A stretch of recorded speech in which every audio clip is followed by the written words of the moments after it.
Ang multo sa silong ng bahay. Sa bayan ng San Felipe, may isang lumang bahay na palaging binabaha tuwing tag-ulan. Sabi ng matatanda, may tinatagong lihim ang silong nito, isang kwarto na dating kinaroroonan ng isang matandang babae na hindi kailanman umalis sa kanilang tahanan kahit patay na. Si Maiko, isang 17 anyos na estudyante, ang lumipat sa bahay na iyon kasama ang kanyang pamilya. Tahimik sa umpisa, pero gabi-gabi ay may naririnig siyang mga kaluskos mula sa silong, kahit walang tubig doon. Isang gabi, hindi na siya nakatiis. Bit-bit ang flashlight, bumaba siya sa silong. Mabigat ang hangin, parang may nakatingin. Pagbukas niya ng ilaw, may lumang rocking chair sa sulok, at gumagalaw ito. Tumigil siya sa paghinga. Ang kanyang flashlight ay nagsimulang pumikit-pikit, at nang muling lumakas ang ilaw, may matandang babaeng nakaupo sa upuan, walang mukha, at dahan-daang tumayo. Tumakbo si Maiko pataas, pero sa tuwing sumisilip siya sa salamin, naroon pa rin ang refleksyon ng babae sa likuran niya. Kinabukasan, sinabi ng matandang kapitbahay na ang bahay na iyon ay dating pag-aari ni Aling Cora, isang albularyang pinagbintangang mangkukulam. Tinorture daw ito ng mga sundalong Hapon at doon sa silong pinatay. Hanggang ngayon, hinahanap pa rin niya ang hustisya, at ang sinumang bagong nakatira sa bahay ay ginagambala niya, lalo na kung hindi siya kinikilala. Mula noon, tuwing gabi, laging may naririnig na mabigat na yabag sa loob ng bahay. At minsan, kapag naglalaba ang ina ni Maiko sa likod bahay, may boses na bumubulong sa kanya. Ako ang tunay na may-ari rito. Mula nang magpakita ang matandang babae sa silong, hindi na mapakali si Maiko. Tuwing gabi, naririnig niyang may humahaplos sa mga dingding ng kanyang kwarto, at minsan pa'y parang may malamig na kamay na dumadampi sa kanyang paa habang siya'y natutulog. Sinubukan niyang sabihin ito sa kanyang mga magulang, pero inakala lamang nilang epekto iyon ng pagod at stress sa paglipat. Isang araw, habang naglilinis ng silong ang ama ni Maiko, may nahukay siyang lumang kahon na may kandado. Sa loob nito ay isang lumang diary, basang-basa at amoy lupa. Sa takip nito, nakasulat, "Kay Cora, huwag bubuksan ng hindi pinahihintulutan." Ngunit binuksan pa rin ng ama ni Maiko ang kahon. Sa loob ay may mga tinik ng isda, tuyong damo, isang suklay na may buhok, at litrato ng batang babae na tila sunog sa gilid. Simula noon, mas naging matindi ang mga kababalaghan. Nagkakasakit ang mga alagang hayop. Nagkakabasag-basag ang mga pinggan kahit walang humahawak. At isang gabi, nagising si Maiko na nakapako ang kanyang bintana mula sa labas, parang may gustong hindi siya makalabas. Nagdesisyon siyang bumalik sa silong, hindi upang tumakbo, kundi upang harapin ang multo. Bumaba siya na may dalang kandila at rosaryo. Nagsimula siyang magdasal sa harap ng lumang rocking chair. Ngunit sa halip na mapalayas ang espiritu, biglang nagsara ang pinto ng silong. Namatay ang kandila. Sa dilim, may boses na bumulong. "Hindi ako ang masama, tulungan mo akong lumaya." Sa kinabukasan, nakita ng kanyang mga magulang si Maiko sa sahig ng silong, nawalan ng malay, yakap-yakap ang lumang diary. Nang muling magkamalay si Maiko, hindi na siya nagsalita, ngunit sa tuwing titingin siya sa salamin, umiikot lang ang kanyang mata, at bigla siyang ngingiti, parang hindi na siya si Maiko. Makalipas ang 3 araw mula nang matagpuan si Maiko sa silong, tila ibang tao na siya. Tahimik, matalas ang tingin, at madalas ay nakatitig lang sa isang sulok ng kanilang bahay, lalo na sa malaking salamin sa sala. Hindi na siya lumalabas, at kapag kinakausap, pabulong lang ang kanyang sinasabi. "Ako si Cora, hindi si Maiko." Nag-aalala na ang kanyang ina kaya't dinala siya sa albularyong si Mang Esteban, na kilala sa buong lalawigan. Agad na naramdaman ni Mang Esteban ang kakaibang enerhiya kay Maiko. Sa kanyang paghawak sa noo ng binatilyo, napaatras siya bigla. May sumasanib sa kanya, aniya.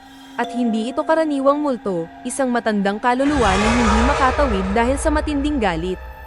Ipinatawag niya ang mga magulang ni Maiko at ikinwento ang kanyang nakita sa isang panaginip habang nakapatong ang kamay sa ulo ng binatilyo.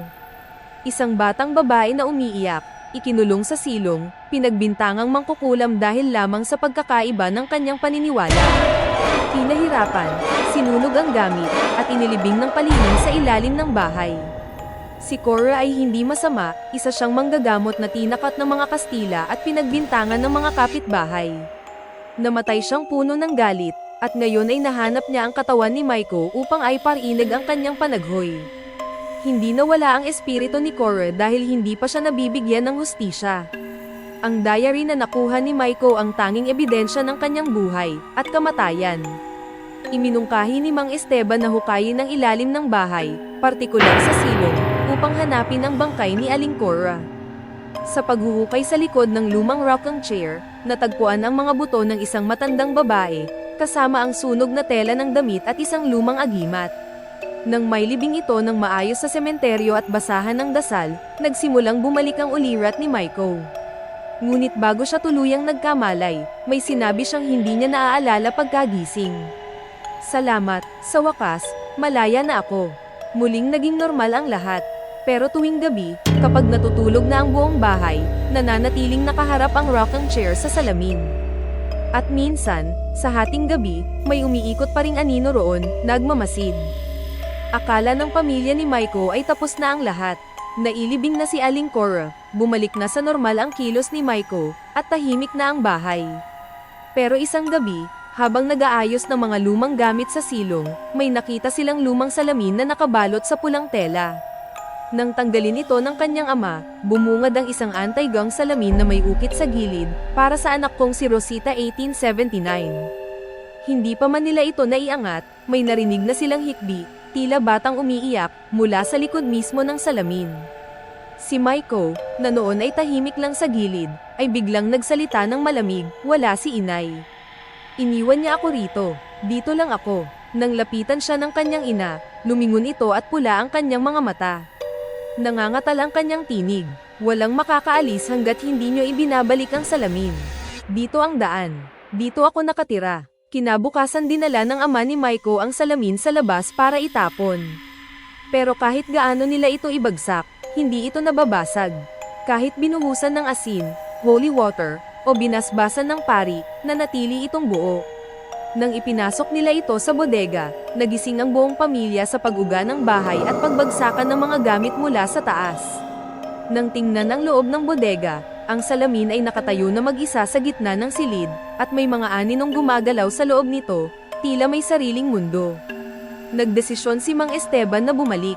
Dito, sinabi niyang ang salamin ay portal, isang daan papunta sa mundo ng mga natrap na kaluluwa. Iyon ang dahilan kung bakit hindi umaalis ang presensya ni Aling Korra. Doon pa rin nakatali ang kanyang anak na si Rosita. Ang huling ritual isang gabi ng kabilugan ng buwan, isinagawa ang ritual. Kailangan daw ng isang tagapag-ugnay, isang taong minsang inangkin ng espiritu, at walang iba kundi si Maiko. Sa harap ng salamin, pinapikit si Maiko. Inutusan siyang pakinggan ang mga tinig sa loob. Sa una, puro iyak. Pero maya-maya, may batang boses na nagsabi, "Kuya, tulungan mo ako." Pumasok ang katawan ni Maiko sa salamin. Ang lahat ay nanlaki ang mata. Wala na siya. Ang salamin ay naging itim. Sumigaw ang ina ni Maiko. "Anak ko, ibalik niyo siya." Biglang umilo ang salamin, at mula roon, lumabas si Maiko, bitbit ang isang batang babae, duguan ng damit, at hawak ang isang punit na manika. Nang sila'y tuluyang makalabas, nawala ang liwanag ng salamin. Tumigil ang pag-uga ng bahay. Ngunit nang tingnan nila muli ang salamin, ito'y basag na, at sa gitna ng basag, nakaukit ang mga salitang, "Salamat, pero hindi pa lahat ang NAKAAALIS." Habang binabalot ng pulang liwanag at itim na usok ang bayan ng San Felipe, sina Maiko at Mang Esteban ay tumakas papunta sa karatig baryo ng Bagong Ilaya. Dito nila binisita ang isang retiradong madre, si Sor Herminia, ang huling miyembro ng dating samahan ng mga taga-bantay ng liwanag. Sa kanyang lumang kumbento, ipinaliwanag ni Sor Herminia ang lihim na matagal nang tinatago ng simbahan. Ang 7 salamin ay gawa sa banal at sinumpang elemento, ginto mula sa ilog ng mga bangkay, abo ng mga pinatay na inusig bilang mangkukulam, at dugo ng isang batang isinakripisyo noong 1700s. Isa lang ang layunin nito, upang buksan ang pinto ng laliman, ang mundong mas malalim pa sa impyerno. Ang itim na kambas ibinigay ni Sor Herminia kay Maiko, ang isang itim na kambas, isang sinaunang tela na ipininta gamit ang dugo, na naglalaman ng mapa ng 7 lokasyon ng mga salamin. At sa gitna ng mapa, may markang pulang apoy, nakaukit ang salitang, "Bintana ng apoy ikalawa sa 7." Ang ikalawang salamin ay matatagpuan sa isang abandonadong bahay sa gilid ng Ilog Maluya, isang bahay na matagal nang sinasabing sinumpa. Noon, may pamilyang nasunog doon, pero walang labi ang natagpuan, ni Abo. Pagpasok sa bahay ng apoy gabi nang makarating sina Maiko, Esteban, at Sor Herminia sa bahay. Kalmado ang paligid pero malamig, at kahit gabi ay tila may liwanag na galing sa loob. Nang buksan nila ang pinto, amoy sunog, ngunit walang apoy. Sa gitna ng lumang sala, naroon ang salamin, mas malaki, mas palido, at tila kumikislap. Nagpakita rito ang isang bata, nakauniforme ng paaralan, pero sunog ang balat, walang mukha, at umiiyak ng dugo. Tapos na ba ang recess? Bulong nito. Biglang nagliyab ang paligid, at nahulog sa ilalim ng bahay sina Maiko at Sor Herminia. Naiwan si Mang Esteban sa itaas, sumisigaw. Sa ilalim, tumambad ang isang eksenang parang mula sa bangungot, isang paaralan sa ilalim ng lupa, may mga silya, itim ang pisara, at bawat estudyante ay bangkay. Lahat sila ay nakatingin kay Maiko. Ang laban sa ikalawang salamin tumindig mula sa pisara ang guro, isang babaeng walang mata, may itim na belo, at sa halip ng boses ay may tunog ng apoy sa bawat bukas ng bibig. Ibigay mo ang susi. Walang alam si Maiko kung anong susi ang tinutukoy. Ngunit sa kanyang bulsa, may nakita siyang maliit na susi na hindi niya matandaan kung saan nakuha. Gawa sa Abo. Susi ito ng salamin, bulong ni Sor Herminia. Gamitin mo bago sila makalabas. Isinaksak ni Maiko ang susi sa gilid ng salamin sa harap ng classroom. Biglang nagsigawan ang mga bangkay, nagliyab ang buong paligid, at isa-isang nawala ang mga multo sa hangin. Pagbalik nila sa ibabaw, wala na ang apoy. Ang salamin ay basag na. Sa gitna nito, 2 na, 5 na lang ang natitira. Pagtatapos ng bahagi habang naglalakad papalayo sa gumuhong bahay, biglang tumunog ang telepono ni Mang Esteban. Isang numerong hindi niya kilala. Nang sinagot niya ito, isang pamilyar na boses ang narinig. Si Rosita ito, sumunod kayo sa akin. Nasa pangatlong bahay na ako.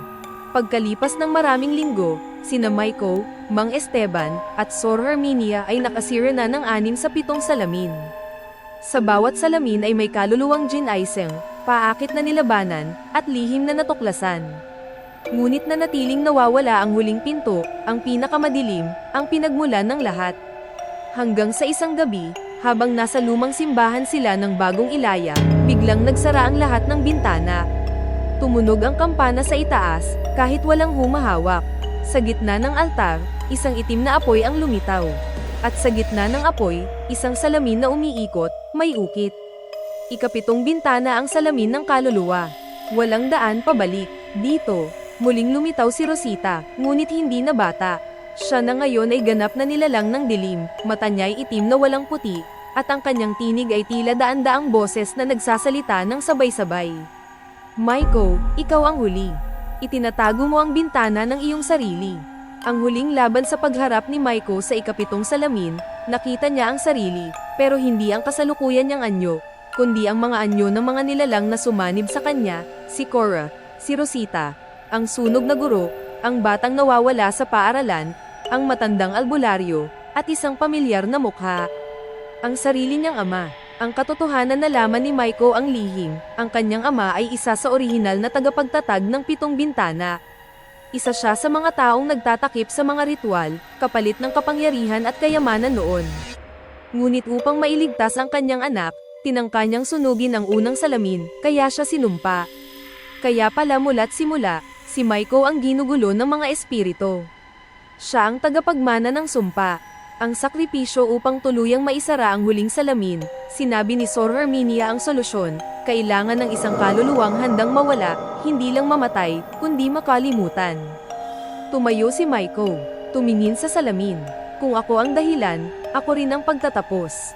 Hawak ang itim na susi, inilapit niya ito sa salamin. Pero bago ito may saksak, biglang niyakap siya ng kanyang ama.